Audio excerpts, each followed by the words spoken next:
This is Andre Boulay for YoYoExpert, and the next thing we're going to teach you is the bind return. Bind return is what makes getting an unresponsive yo-yo back to you possible. Looks like that. Didn't look like much, but the reason why it's cool is without bind returns, we could not get the yo-yos back to ourselves, because modern day yo-yos are very much like kind of a dead gyroscope at the end of the string. I'm tugging and the yo-yo is not coming back to my hand. So in order to get it back to our hand, you actually use the string itself to return it back. I'm actually taking the string and threading it into the gap with enough string that the spin of the yo-yo grabs the string all at once, shoots it back to your hand. That's the bind return. So the easiest, most simple way I find to show people first is from a mount that you already know, which is the brain twister mount. So we're just going to thread right onto a brain twister mount, and the non-throw hand is going to move forward, the throw hand is going to move back, and basically you want to take this loop and pull it down in towards the yo-yo while pulling your throw hand up. This puts string down into the actual gap of the yo-yo itself, and that's what causes it to grab and come back to your hand. Let me show you again real quick. So it's like this. I'm going to bring my throw hand down while my non-throw hand's down as my throw hand's pulling up. And you'll see the loop kind of swing down into the gap of the yo-yo like that. You'll see how even I'm not catching it, so it will take a few times. It's kind of a good combination of pulling down and pulling up at the same time to get it to come back like so. Now, there are other ways that are actually a little bit easier for the string to grab itself if you can get into the mounts.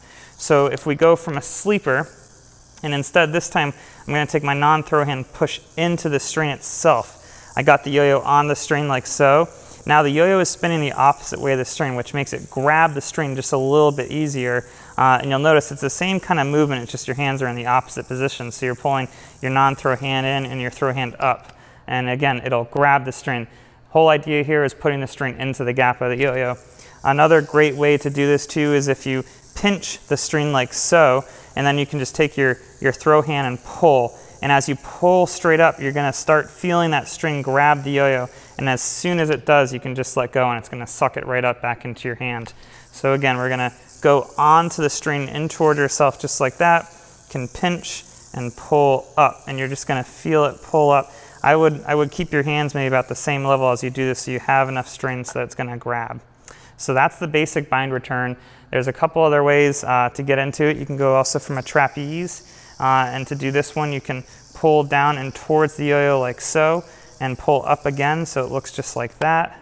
Or if you're doing it from a trapeze and you want it to be a little bit easier, you can go underneath the string.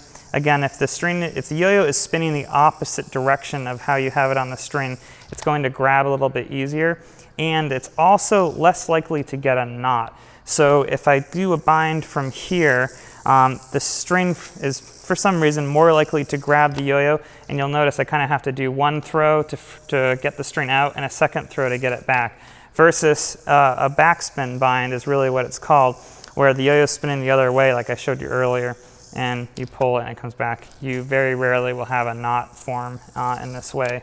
So I'll break it down real quick for you. So this is the normal bind I showed you first, but it can be more likely to create a knot where you have to throw it again. The backspin bind is more likely to grab if I'm going in towards myself like so, pulling up, and it also is less likely to get a knot. From a trapeze, looks like this. This is kind of the brain twister variation. I'm pulling down and towards myself and pulling up and it grabs, but again, you might have to free it once before you actually go into a trick. Or from a trapeze, I go underneath like so, and I pull up, and it comes right back to your hand just like that. From there, you can get kind of spiffy with your bind returns, make it a little smooth. Sometimes people won't be able to even tell that you're actually binding. It's an essential trick, and the more practice you give it, the better you will get. That's the bind return.